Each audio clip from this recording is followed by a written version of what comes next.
โบลอกดิฮะไม่อยู่เนาะไฟบ่มี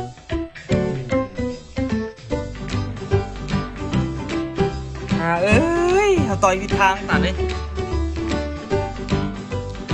ทางหูเว้ยเจอเทคนิคโจร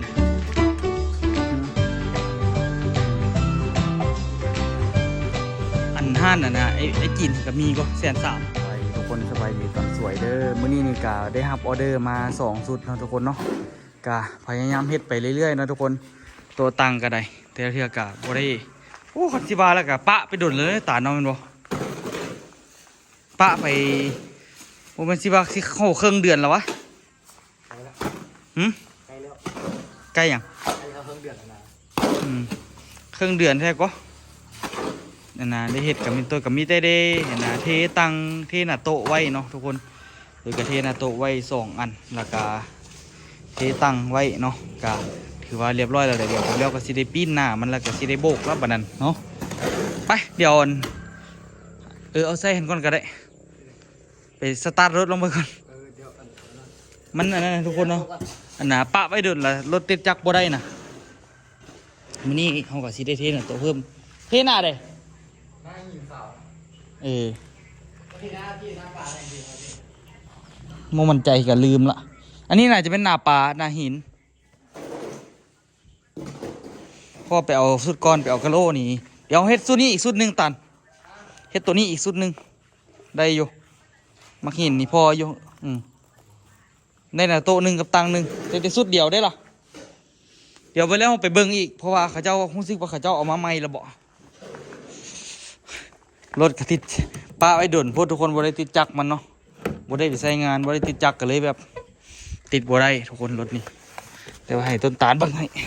ต้นตาลเฮ็ดเป็นอยู่ต้นตาลเป็นจางนะทุกคนฮึโอ้ตาลไอ้ว่าเบ็ดออนแฮงเราเฮ็ดก่อนไหมน่าจะมื้อวานยังขึ้นมื้อไอ้มาสุดก่อนยังขึ้นน่ะปัดอยู่สุดนี่น่ะปัดก็สิบ่ขึ้นแล้วนี่หม้อไฟออนแฮงเลยบอกมามอดไว้แล้วเดี๋ยวมาพยายามมาติดจักรก่อนให้มันน่ะให้มันซากก่อนได้ซากอันนี้มันซากได้ตัวเนาะรถนี้มันซากเบ็ดได้ปะฮะอันนี้นะรถอันนี้นะสมมติเราติดจักรมันซากเองบ่เบ็ด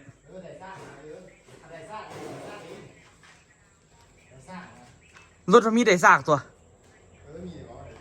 เทก่อนวะเนี่ยโตก่อนวะ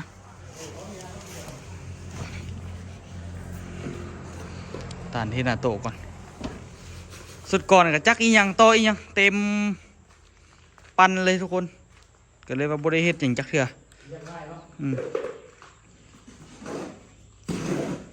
เกี่ยวเข้านะทุกคนเนาะสุดก่อนนี่วนน้ำนาน้ำเข้าน้ำหลายบอลแล้วก็พากันดูดหนองแน่พามีเงินดีแน่โอ้เงินดีก็หากว่าแล้วตอนนี้นี่ก็เริ่มเข้าสู่โหมดปกติแล้วแหละ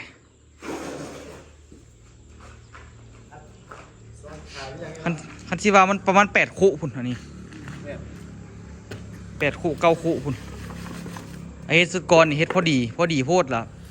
ได้ผสมใหม่อีกแต่ว่าอีกคุนึงรำคาญเฮ็ดแล้วเราก็ได้เอาเล็กใส่นะทุกคนนะโต๊ะนี่ก็ได้มีนากะโบกเดี๋ยวสิโบกแล้วบางทีมื้อนี้ทันที่โบกก่อนเป็นอะไรแปลงโอเคอยู่อ่ะโบลอกดิฮะมันไม่อยู่เนาะได้เรื่องอยู่มันกระโบกง่ายอยู่อ่ะอันเอาน้ำหดก่อนบ่อยวะว่าคนกระดูกซึมเข้าคือเก่ามันปะไอ้เดินพนก็ค่อยๆปัดไปเอาเนาะมันก็ได้อยู่ปัดค่อยแปลงไปเฮ็ดแล้วเราเอาไปส่งโตก็มีหน่วยสมบูรณ์แน่บ่สมบูรณ์แน่กะใครแต่ว่ามีโบกเลยทุกคนคันบ่ได้โบกกะคือยากแหละที่เฮ็ดหยังก็ได้เดี๋ยวเราสิได้เบาเรื่องรถนี่ก่อนคันบ่ได้นี่มันสิได้ใส่อยู่ทุกคนตัวสิได้ใส่ไปเวียงจันทน์อยู่คันว่าบ่ได้นี่สิได้ไปซื้อหม้อไฟใหม่ที่บ่ฮู้กันแต่คันได้ก็ใส่ไป ใส่ไปก่อนเพราะว่าเอาไว้แล้วบ่ได้ติดจักมันนะทุกคนก็เลยว่ามันเป็นอันนี้มันก็ประมาณสิเข้าเดือนเลยเด้บ่ได้ติดจักก็ได้มื้อนั้นต้นตาลเอาต้นตาลเอาไปใส่เยอะเนาะเท่านึง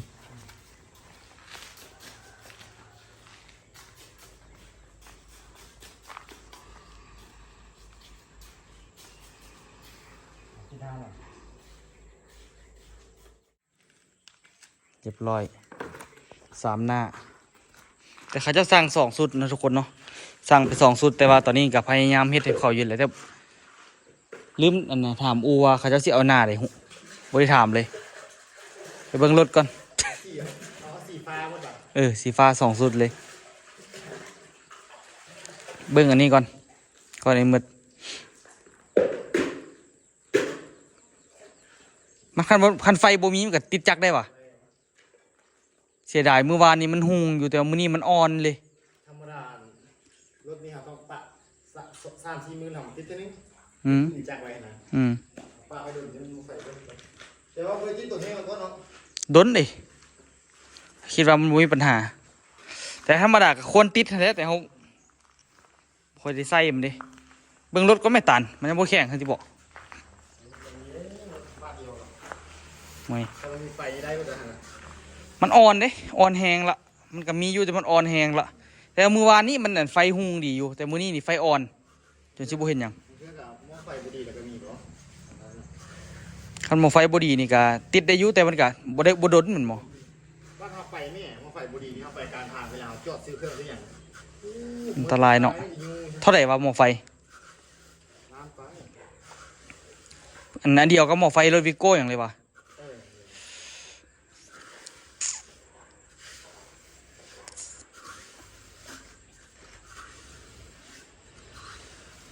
ล้านไปพอเปลี่ยนใหม่กับเปลี่ยนอันนี้ก็ไปขายเอาก็ได้เงิน300,000เลยเนาะขึ้นขันทุกคนแต่ว่าอันน่ะโตห้องก็เรียบร้อยละตังก็ได้หลายสุดอยู่พอดีหน้าดำนี่ได้3 สุดหน้าปลานี่ได้สุดเดียวยังบ่ได้เพิ่มเพื่อไอ้ว่าหน้ามักหินนี่เวลาทาสีอย่างงามๆเนาะตาเนาะเวลาทาสีอย่างค่อนข้างงามดีขนาดที่ยังจางเลยที่เด็ดเรื่องเลยซื้อจางมีจางสีเข้มดีกว่าเบอร์จะซื้อมาเจ้าเบอร์เสาโอ้มีหลายเบอร์อีกว่าใส่ก็บ่ได้ว่ะก็เหลืองกันดิจางเบอร์ไม่หักซื้อให้ใส่เอาสีเหลืองดอกจำปามันยังบ่ทันฮอดฤดูมันก็จางในนึงตัวสิเป็นหยัง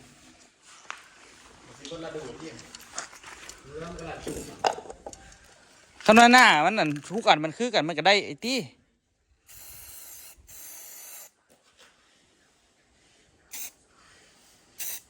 จางพิลึกเนาะ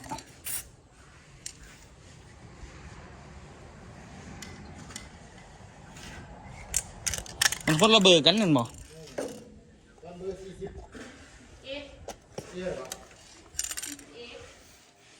ไปเอาอันนั้นไม่ก็ได้ไปเอาอันไอ้คิดว่าสีเหลืองกับเหลืองสินะบดได้หัวมีเหลืองเข้มเหลืองจาง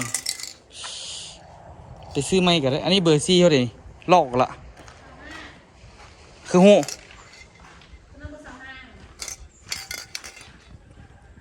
หูมีนะคือหู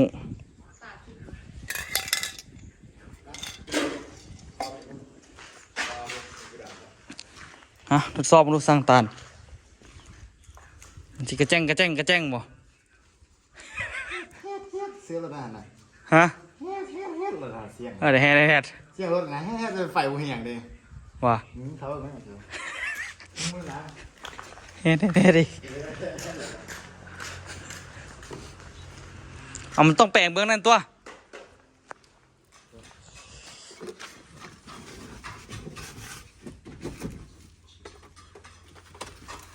โอ้ไฟอ่อนมันบ่แฮดบ่ฮาดเลยเห็นดิธรรมดามันต้องเหยียบคาดก่อนมันถึงติดได้แต่ว่าบ่ต้องเหยียบก็ได้มันบ่ติดดอกไฟหน้าปัดบ่ขึ้นเบื้องนี้กับหูนี่ขึ้นอยู่นึงเมื่อวานนี้ยังขึ้นเต็มอยู่กว่าเมื่อวานนี้เวลาติดมัน อืดนั่นน่ะ นี่นะ ลองอันนั้นบ่ได้ปะเอาเบิ้งนั่นตีเอาคืออยู่เบางนี้ โอ้สวยมันเพียง มันนั้นก็เอารอซื้อขนาดหามันนี่น้ำมันเครื่องไอ้น้ำมันอันนี้จนเต็ม อันนี้มันอันนั้นเด้อสันติซื้อมาใส่บริใส่ซ้ำอันนี้โลทิมซื้อนี่นะ เพื่อนเลยคุณนะมันแบบเพื่อน เอาออกไปนอกเนาะ เก็บแต่มันเก็บแต่มันแค่แบบกระเจี๊ยบไหมไฟบุมีได้ แล้วว่าไฟบ่มี เขาจะเตี้ยเนาะ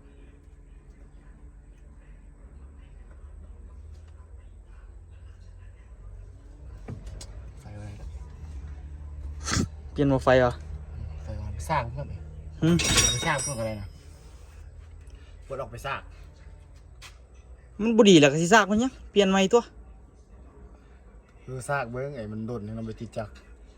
บางทีมันยังดีอยู่สิวะ เสียดายก็แข่งก็มาไฟกันล้างไฟ เอาไปซากกี่เสย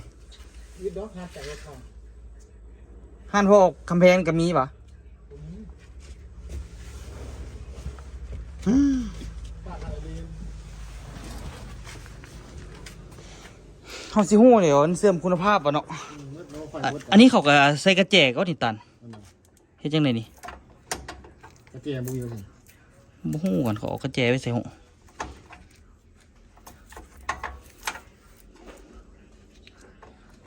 ต้อยก็ออกที่บอกกระแจรุ่นนี้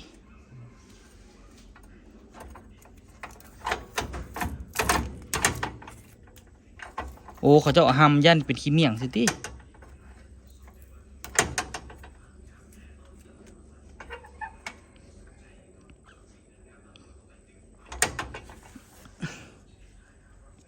เฮ็ดจังไดบัดนี้อันนี้ก็ได้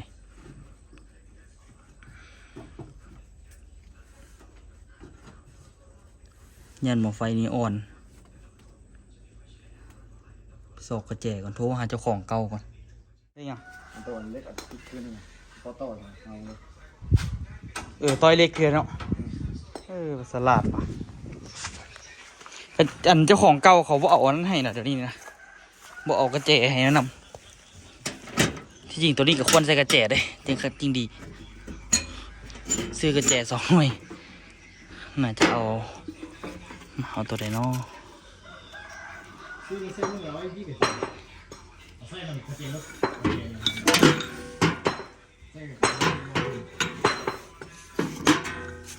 เอาเล็กตัวใดว่าตัน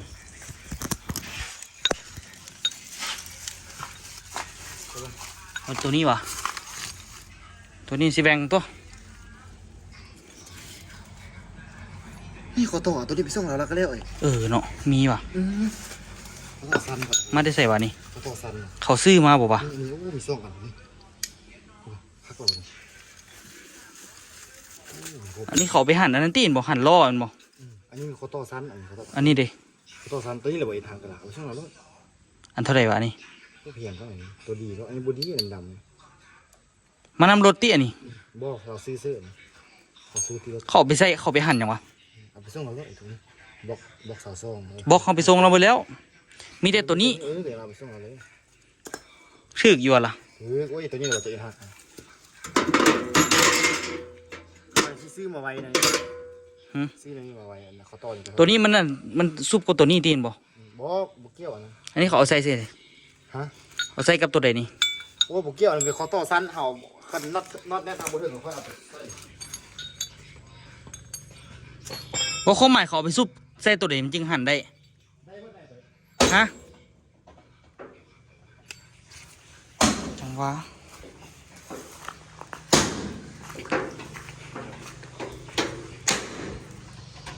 หม้อไฟสิบ่แตกก่อนวะ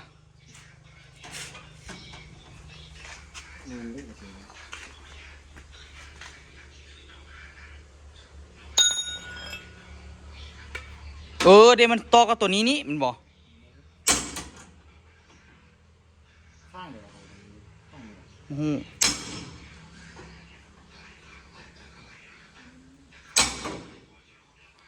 ยากไรก็เอาอันตัดมาตัดตัวเนาะโอ้บ บุเสียวมือมาตันเอา ไม่หลวงเลย ไอ้วันอาจจะเป็นลวงนี่แหละลวงบุมีหูพี่นะบ่เบิ่งนี้เล็กอันนี้สิบ่หักวะ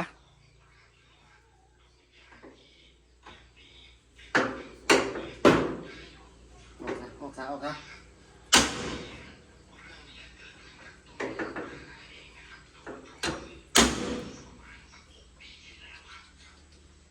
เงินแพะ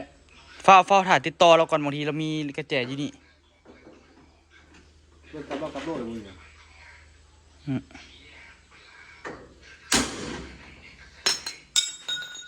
เดี๋ยวถ่ายติดต่อเราก่อนเอ้ยเอาต่อยวิดทางตัดเลยทางหูเว้ยเจอเทคนิคโจรพยายามเบิ่งใน TikTok วิธีไข่บัตรที่ไข่จะใส่แห้งได้น้อยเดี๋ยวนึงบัตรที่ออกแค่อันนี้ทุกคนอันนี้เนาะกระแจนี้อันนี้กระแจ2 อันงัดกันนะนี่นะทุกคนเห็นไหมประมาณนี้งับจบเลย แต่งได้ เด้ นี่เดี๋ยวพับอันแตกเลย เอากระแจ2 อันดิ ดูละงัดนะ นี่นะ เข้าใจ ซูบนี่แหละกันบีบนี่ใส่แห้งในเดียวนึงหามันนี่บัตรที่ออก มันดันกันนะ จบละไปไกลๆซื้ออันใหม่ไม่ใส่ก็ดีอยู่ได้เขาเฮ็ดออกมาดีอยู่แต่ว่ากระแจบ่ได้ จบละบัดนี้โอ้ยลองอ่อนหม้อไฟพอจอยมาใส่บ่มันก็อันนี้กับบุษากคือเก่าเนาะ ซื้อไม่หรอโอ้ไปซากเบิ้ง นั่นเด็กก็คือสิได้ใส่ซื้อใหม่อยู่ดีแหละจุดเจ็บมือเมื่อกี้หาวิธีอยู่นะหาวิธีอยู่ TikTok 2-3 วิธีเลยวิธีที่ 1บ่เวิร์กวิธีที่ 2บ่เวิร์ก มี3ปลาหมักทิพย์ มาเบิ่งวิธีที่ 3โอ้ปรับหมัก10เลยงัดง่ายๆค่อยๆนึงบัดสิออกง่ายอีหลีเดี๋ยวสิเอาหม้อไฟนี่ไปสากน้ำพอกุกกิกก่อนสากดนบ่สากดนบ่ โดนของ มื้ออื่นเนี่ยจึงเอาเนาะประมาณ3 ชั่วโมง 2 ชั่วโมงเนาะที่เอาไปสากเลยก่อนไปเอารถจักรก่อน เรียกว่ากระแจซิบห่อ ฮะ พวกเจ้าอะไรคือห้องห่อตัวบาง ของตัวตี้ ห้องห่อตัวบาง ของอ้ายนี่กระแจ10พี่มัน2 อันนี่นะมี2 อันนี่นะ ห้องเฮาอันนี้นะ อันนี้ของอ้ายนะ นี่ห้องเฮาอันนี้ครับเบิ้งอะไรกับห้อง อันนี้ของอ้ายนี่นะมันอยู่น้ำกันดิมื้อนั้นไปเฮ็ดเขาไปเฮ็ดจังหวะมื้อนั้น แปลงรถจ้องหรอบอกรถ10 ล้อ เนาะ รถนี่รถ10 ล้อเนาะ แมน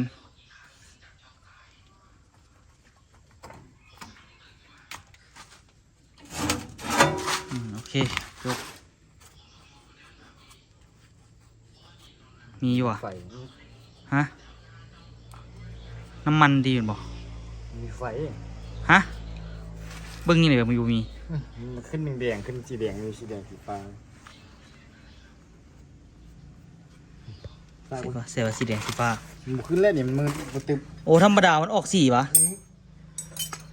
เอาในไม้มันมีสีตลอดเลยซะบ่ให้เราได้ปะเนี่ย พี่เป็นสร้างขึ้นอะไรมามอสร้างเอาพี่เลย ไปสากเงินเราละไปเอาของเราก็ได้มากก็ได้ซะนะ สร้างอย่างนี้ เดี๋ยวไปเอามาสากก่อน อันนี้เอาไว้แม่เตรียมน้อย ชิ้นกับคนกินของพี่ นี่นะเขาจะมือ เอารถบางทีไปเอาใส่สากหม้อไฟน้ำพอกุกกิกแต่ว่าโอ้น้ำมันอันนี้มาเลยมาให้ครับเพราะน้ำมันบ่มีขายเลยจะขายดีทุกคนก็ได้ขายไปเอาไปเอามากำไรละกายกว่าอยู่ปั๊มน้ำมันก็จะมาจับเลยโอ้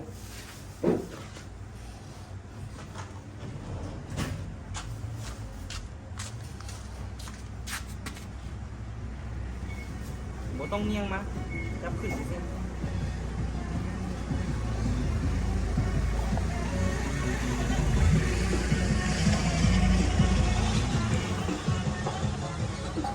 เอาไปเขาจะมาเลย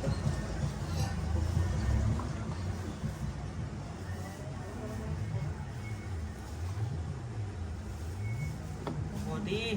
โอ้ในเดียวนึง เนี่ยลงกันนะก็ลงเนี่ยข้าว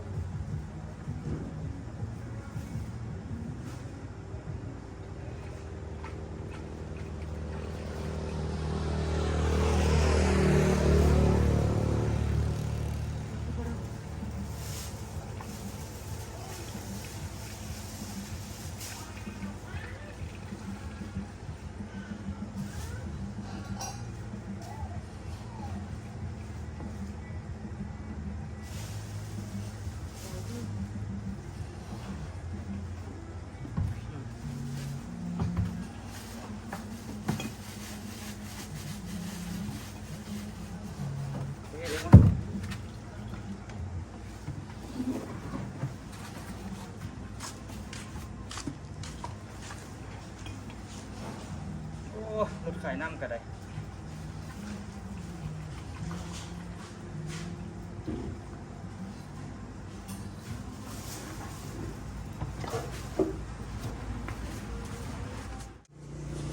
เดือนขนาด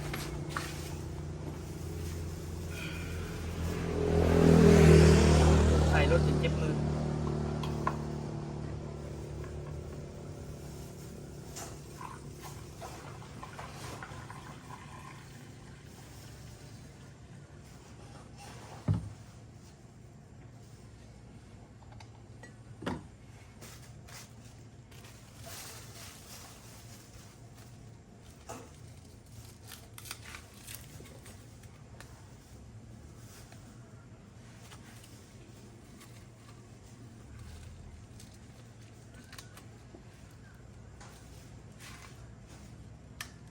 ไปหับไปดีๆเพราะฉะนั้นมันน้ำมันสิเหยเนาะ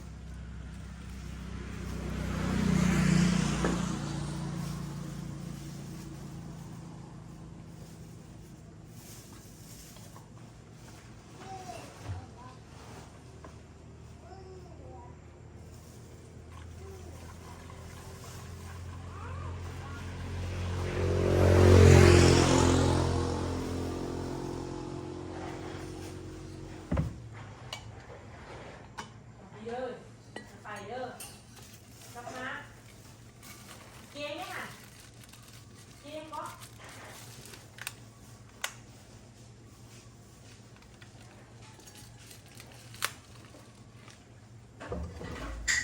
อันใหญ่แก้ว20,000อันน้อยแก้ว10,000กีบ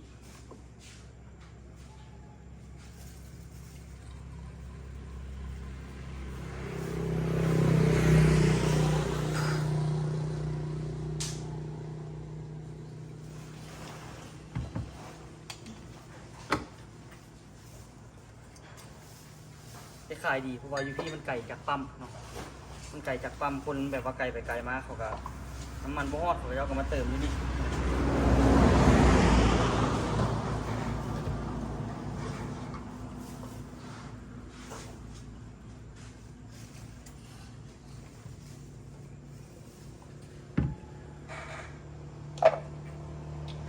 จบ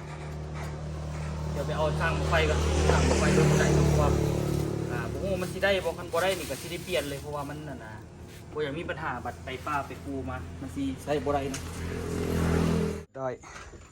สากหมูไฟไว้เนาะทุกคนเนาะก็เอาไว้เกี่ยมไว้เพราะว่าตัวสิได้ขึ้นไปเวียงทุกคนขึ้นไปเวียกที่สวนต้นตาลไปนำอยู่ขึ้นไปเวียกกันนะจาก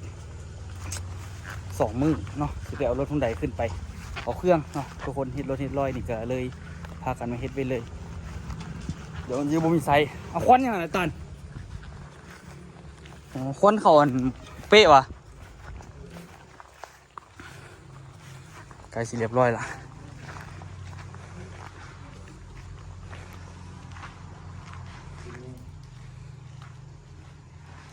น้ำตุกกับกินอีกนะ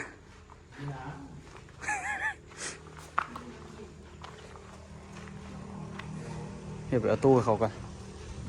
มาแล้วซากประมาณแรงๆก็สิกลับแล้วก็สิลองสตาร์ทลองเบิ่งคิดว่าน่าจะได้อยู่แต่ว่าคันว่ามื้อนี้ตานคันสมมุติว่าซากแล้วมื้อนี้สตาร์ทได้แล้วมื้ออื่นเช้าสตาร์ทบ่ได้แล้วเปลี่ยนรถเนาะลองมันก่อนบางทีไปซากทำอิฐมันอาจจะสตาร์ทได้อยู่แต่ว่าคันใดซากมันได้มื้ออื่นเช้ามันก็ต้องได้คันว่ามันบ่ได้แล้วก็เปลี่ยนรถเพราะว่าห่วยไปจอดเหี่ยวโอ้ยจอดเหี่ยวก่อนมันปิดดับอยู่ป่าวซั่นขึ้นรถแล้วติดจับบ่ได้นั่งให้คันว่ารถไกลไปไกลมากับบ่ฮู้คันบ่มีสายควงกับเว้นนี่เด้เนาะถ้ามีสายควงกับใครแน่ลองเบิ่งเนาะทุกคนมันก็บ่แท้บ่ว่าก็บ่ได้ใช้ดอกข่อยว่า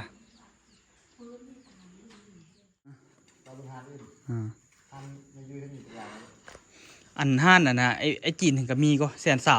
130,000รายงามอยู่ก็แต่130,000ก็ถ้าเอาถ้าไอเวียดมาเอาอีกเดี๋ยวนี้แล้วน่าจะมาแล้วแหละไปเรื่อยๆไปเบิ่งน่าจะมีไลน์ใหม่มาบอกเจ้ากระยับตังเขาแม่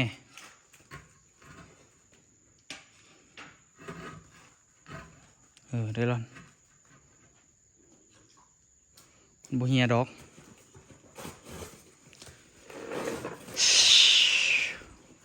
มีออเดอร์แล้วก็ปั้นแล้วบัดนี้หินเฮ็ดหินเห็นก่อนแม่เกี่ยมทรงเขานะ2 หน้าเดี๋ยวเอาหน้าหินมาเลยเกี่ยเฮ็ดทรงเขาก่อนหมดแล้วกูนั่งหินทีนั่งหินเล็กแล้วกระแม่นแล้วเนาะไอคิดว่าหน้าหินอันนี้นะหินขาวอันนี้ถ้ามานั่งหินก็หินแต่บ่ทำมาหินเลยยุ่งแล้วโอ้ลงกันตลาดครับไปรถเลยครับไปไหม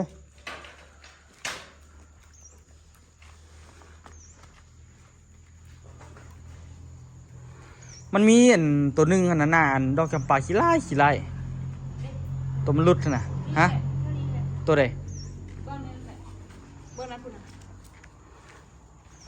เฮ็ดจังไดวะ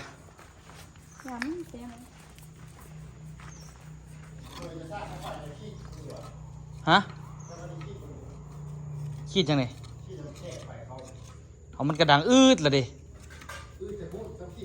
ไปเบิ่งไหมกับบ่ฮู้ก่อนเห็นมันดังอืดอะไรกันมาเลยไปแล้วไหมปูนนั้นมาให้คอดให้มีหน้าแล้วไปล่างขูดดีๆล่างยากก่อนสุดท้ายเดี๋ยวไปเคาะออกเอาไม่ยัง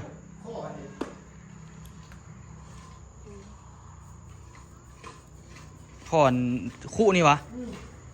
กระนวยละ10,000เนาะมันไหล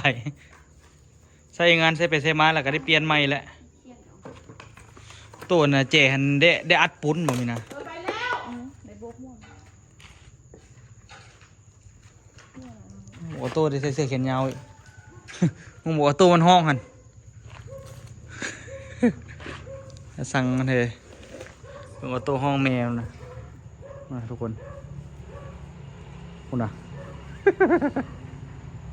สั่งมันขนาดเดี๋ยวจังหน่อยสิได้ประกอบแบบไว้มืออื่นไอ้สิลุกมาเทแต่เช้าประกอบไปเบิดแล้วก็บ่มีปัญหาละบ่ยากละบัดนั้นน้ำมันเอาเทไว้แต่มื้อนี้ก็ได้วะ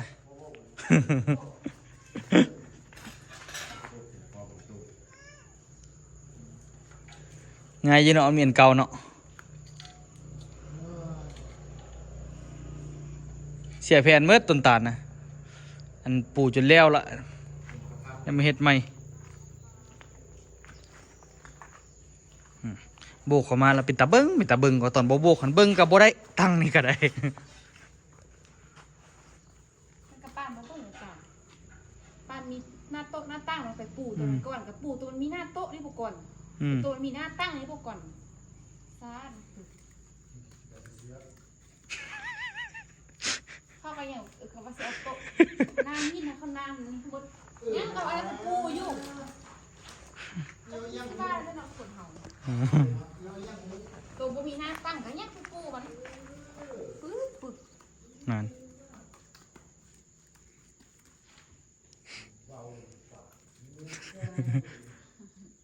เดี๋ยวอันน่ะ ปัดอันนี้แล้วนี่คันว่าแล้วมืออื่นเขาไปส่งเลย2 สุดไปส่งในโรงเรียนเลยเห็นบ่ โอ้มื้ออื่นบ่ทันน่ะ ว่า ขั้นนัดโต๊ะอีก มือฮื้อนะสนเนาะ นัดโต๊ะมีแต่หน้าเดียวบ่เท่หั่น ก่อนเอามือติดจักรรถให้มันได้ก่อนนี่ นัดโต๊ะก็มีแต่หน้าเดียวส่วนนี้สิแห้งบ่แห้งง่าย เฮ้ยน่ะโตะได้2 หน้าแล้วนี่ต้นตาลกำลังปูคนเด้เทมื้อนี้แล้วบ่ ถ้าบ่มีแดดแล้วบ่แห้งง่ายก็เฮาบ่ได้ทาสีง่ายก็ โอ้ต้องได้ถามมันแห้งๆบ่นี่ อืม ตัวโบกนี่ ถ้าบ่แห้งแล้วมันสิเป็นคือซี่ตัวนั้นแบบซี่มันบ่กินแล้วมัน ซี่ สิปูดเอาคร่าวๆหั่นน่ะ มันอันนั้นเนาะมันเป็นซึมเนาะน้ำซึมๆตลอดเนาะ มันก็บ่งาม กระถามันแห้งๆแล้วก็นั่นแหละ แต่ว่าเราทาเอาเพราะว่ามัน แล้วเขาก็บอกเราแล้วว่าประมาณ2-3 มื้อเด้อเขาก็พอบ่เรานี่เลยดิ ถ้ามันแดดแห้งแล้วบ่ยาก อืม มันแห้งไว้อันนี้มันบ่มีแดด ปัดตัวนี้ก็สมควรเลยปวดแขนเนาะมีนาเทื่อ เอวค่ะ เจ็บเอว เนี่ยมีรูแห้งปวดเอวครับพี่ อู้เจ็บกกขาโอ้เวลามีบ่เจ็บว่ะ เขาไปคุมสิตลอดเลย อ่ะนะทุกคนเนาะมื้อนี้นี่ก็คลิปนี้ก็ผสมผสานบ่ฮู้ว่าซื้อคลิปอิหยังเลยไว้เจอกันคลิปหน้าทุกคนเนาะก็ได้ถ่ายวิธีนั่นนี่แหละให้เบิ่งเดี๋ยวมื้อแรงสิไปเลาะเก็บคลิปไว้ลงมื้ออื่นเช้าให้ทุกคนมาเบิ่งนํกันเนาะไว้เจอกันคลิปหน้าเด้อทุกคนเด้อ